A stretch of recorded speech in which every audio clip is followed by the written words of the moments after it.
आप देख रहे हैं एशियाई न्यूज।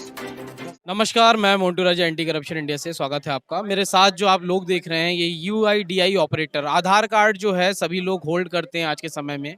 तमाम सरकार ने भी ये अनिवार्य कर दिया है कि जिसके पास आधार नहीं उसको ना बैंक अकाउंट में कुछ हो पाएगा, ना ही कोई और चीज़ में वो अप्लाई कर पाएगा। तो आधार जो है वो मस्ट हो गया। लेकिन जो लोग आधार बनाते हैं या करेक्शन करते हैं उनकी क्या स्थिति आ गई है, उनको सड़कों पर उतरना पड़ा है। मेरे साथ कुछ लोग मौजूद हैं। क्या नाम है आपका? जी, मैं त्रिवेश सिन्हा हूँ, उत्तर बस्तर कांकेर छत्तीसगढ़ से। मैं एक ट्राइबल एरिया से ताल्लुकात रखता हूँ। तो ये बताइए आज आप लोगों को दिल्ली क्यों आना पड़ गया? आधार ऑपरेटर हैं आप लोग, तमाम लोग के आधार बनाते हैं। यूआईडीआई की ओर से और केंद्र सरकार की ओर से कहना चाहिए, हमने पूर्व में ज्ञापन दे रखा था, है ना।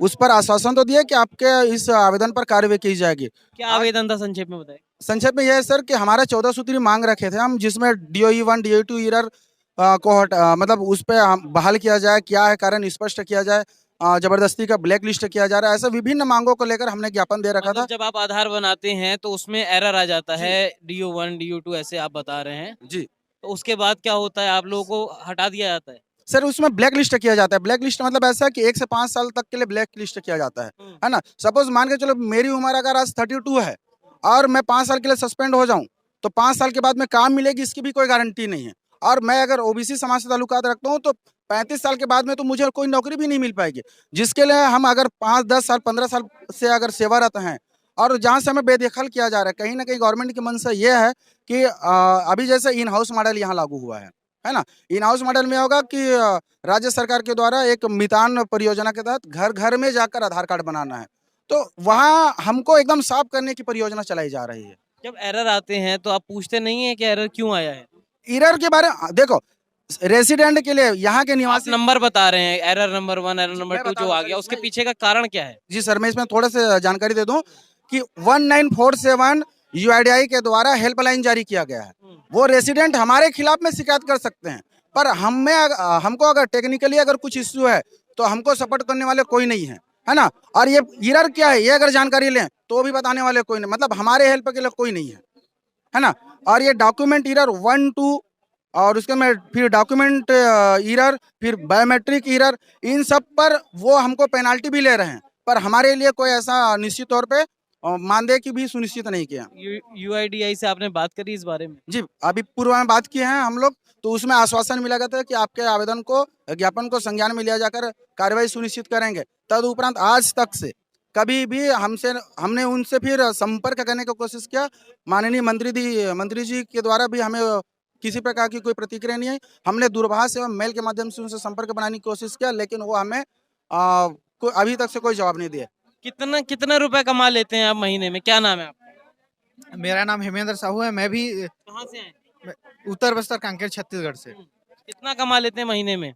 जैसे सर ये तो कमाई तो फिक्स नहीं है, क्योंकि जैसे रेसिडेंट को आधार में जो भी अपडेट कराना है या नया आधार बनाना है तो वो हमारे पास आएगा। नंबर ऑफ रेसिडेंट मतलब जितना आएगा उसके हिसाब से यूआईडी नंबर ऑफ अपडेट के हिसाब से चार्जेस है। तो यूआईडीआई द्वारा एक चार्ज निर्धारित किया गया है, तो उसके अकॉर्डिंग हम रेसिडेंट को चार्ज करते हैं। जैसे कि नया आधार है वो निःशुल्क है, जैसे नया आधार बनाना है करेक्शन के 100 रुपए हैं। हाँ, करेक्शन के 50 रुपए हैं। और बायोमेट्रिक जैसे अपडेट कराता है कोई आदमी तो रेसिडेंट, तो उसका 100 रुपए है। और उसके बाद भी जो मैंडेटरी जीरो है, जैसे 5 साल के ऊपर के बच्चे जो आएंगे ना उनका आधार अपडेट करेंगे, मैंडेटरी अपडेट, तो उसका निःशुल्क है, उसका कोई चार्ज नहीं लेना है। तो इसका जो है चार्ज हमें हमारा रजिस्ट्रार देता है, ठीक है। तो आज पर्यंत अभी 2 साल हो गया है, अभी तक कोई तो ये भुगतान आपके नहीं हुआ। साथी ने बताया कि एरर आता है और उसके बाद आप लोगों की जो काम होता है उस पे लात लग जाती है। ये बताएं, अभी तो सरकार ने कह दिया है कि 10 साल पुराने जितने भी हैं या फिर जो बहुत ज़्यादा पुराने हो चुके हैं आधार, वो सारे अपडेट करा दें। तो आपको लगता है, आप कह रहे हैं कि हमारा जो है वो सुपड़ा साफ करवाना चाहती है, प्रेजेंट जो लोग हैं आपको हटाना चाहते हैं, तो इतने लोगों का आधार कैसे बनेगा अगर ऐसे? सर, ये आधार तो बन चुका है, उनका एक यूनिक नंबर। अपडेशन जो है, जी, अपडेशन के सर अभी टारगेट दिया जाएगा। हमारे बीच में हमारे जो वरिष्ठ हैं वो ईडीएम है, ईडीएम के ऊपर में रजिस्ट्रार है। अभी फोकस करके हमको 1 2 माह में काम कराएंगे, क्योंकि वो पूरा का पूरा काम डॉक्यूमेंट बेस्ड पे होना है और हमारा सफल साफ किया जाएगा। क्या लगता है क्या है इसका, क्या है इसका हमको blacklist करने के पीछे एक रणनीति कैसे है। बचाएंगे अपनी नौकरी? नाम बताइए कहाँ से हैं? सर मेरा नाम पोखरलाल सर है, मैं धमतरी छत्तीसगढ़ से हूँ। हम लोग आधार अपडेट जब करेंगे जो उसमें डॉक्यूमेंट अपलोड करना है हमको, तो डॉक्यूमेंट अपलोड करेंगे तो कहीं ना कहीं हमसे गलती होगी ही होगी। कंफर्म है कि गलती होना ही है, क्योंकि करेक्ट नहीं कर पाते फिर आप? करेक्ट करने के चिया है जितना भी कोशिश करें सर, जब एक साथ भीड़ इकट्ठा होता है तो कहीं ना कहीं कुछ तो चूक हो गई हमसे भी, क्योंकि हम भी इंसान हैं, हमसे भी गलती हो सकती है। तो उस गलती को सुधारने का हमको एक मौका मिलना चाहिए, जो कि हमको मिलता नहीं है। यदि हमसे कोई गलती होती है, एक गलती होता है तो सीधा हमको ब्लैक लिस्ट कर दिया जाता है या फिर सबसे सस्पेंड कर दिया जाता है। यदि वहीं पे हमको गलती को सुधारने का मौका दिया जाए, सेंड बैक का ऑप्शन दिया जाए, तो हम उस गलती को सुधार सकते हैं। उससे ना तो कैंडिडेट को कोई प्रॉब्लम होगा, ना हमको कोई प्रॉब्लम होगा। इतना डिजिटल हो गया है जमाना, उसके बाद भी ये जो ऑप्शन आप मांग रहे हैं सेंड बैक क्यों नहीं मिल रहा है? क्या लगता है कारण? ये सर ये तो यूआईडीआई ही बता पाएगी कि वो देना क्यों नहीं चाहते हैं। क्योंकि देखिए गलती इंसान से होती है, हम ये नहीं कहते।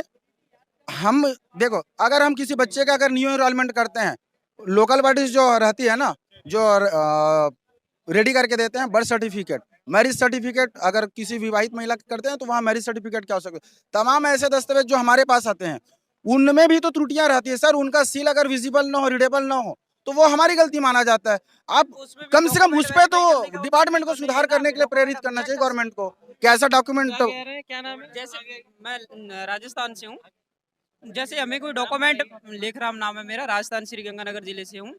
अब हमें डॉक्यूमेंट वेरिफिकेशन का भी ऑप्शन नहीं है ना, भी हम डॉक्यूमेंट भी वेरिफिकेशन करें। अगर कोई बंदा फर्जी डॉक्यूमेंट लेके आता है, कलर करके उसको लेमिनेशन करके ले आता है, तो हमारे पास तो कोई ऐसा है नहीं ऑप्शन कि हम चेक कर लें, उसको वेरीफाई करें।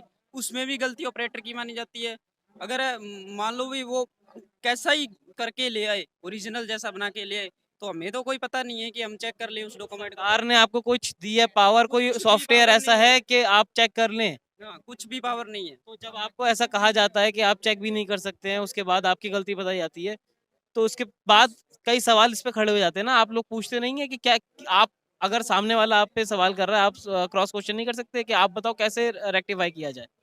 कुछ भी नहीं, हमारे पास कोई ऑप्शन भी नहीं है ना, तो कैसे करें हम? हमारे पास आइडिया ही प्लेटफॉर्म ही नहीं है कि हम रजिस्ट्रार उस ने। पे उसको वेरीफाई करें, कुछ चेक करें, या उसको अदरवाइज कैसे भी करके हमारे को गलती हमारी निकाल जाती है। डीओ एरर 1 में डाल के हमें ब्लैक लिस्ट कर दिया जाता है 5 साल के लिए। एक ये बताओ, दिल्ली आप लोग आए हो, अलग अलग जगहों से आप बता रहे हो, अलग अलग पूरे राज्यों से, छत्तीसगढ़, पूरे भारत देश से यहाँ। भारत देश से, तो अब क्या है आगे की रणनीति? क्या सोचा है, क्या प्लान है? तो यूनियन जैसे बनाएगी वैसे ही हम यूनियन के साथ हैं।